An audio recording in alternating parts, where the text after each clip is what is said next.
ఎదురుగా ఆడపిల్లని ఎదురుగా తిరుగుతున్నప్పుడు నీ బిహేవియర్ ఏమన్నా తేడా వస్తుందో లేదో దేవుడు చెక్ చేస్తాడు. ఎథిక్స్ మిస్ అవ్వడానికి వీల్లేదు. నేను మళ్ళా చెప్తున్నాను, దేవుడు ప్రతీదీ చూస్తాడు. ఒక కన్యల గుంపు వచ్చినప్పుడు ఆ అబ్బాయికి ఉన్న యాటిట్యూడ్ చూడండి.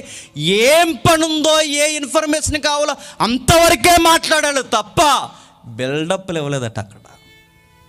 మనమైతే ఏం చేస్తామంటే అసలు విషయం వదిలేసి కొసరి విషయాలు పట్టుకుంటాం అక్కడ. మనం గుర్తెట్టేసుకోండి, నీ ఎదుగుదలకి ఇలాంటి బిహేవియర్ దేవునికి నచ్చదన్న సంగతి దేవుడు చూస్తున్నాడని మర్చిపోకండి. ఒక ఆడపిల్ల ఎదురుగా వస్తే నీ యాటిట్యూడ్ ఏంటో చూస్తాడు. ఒక పెద్ద ఆయన ఎదురుగా వస్తే నీ బిహేవియర్ ఏంటో చూస్తాడు.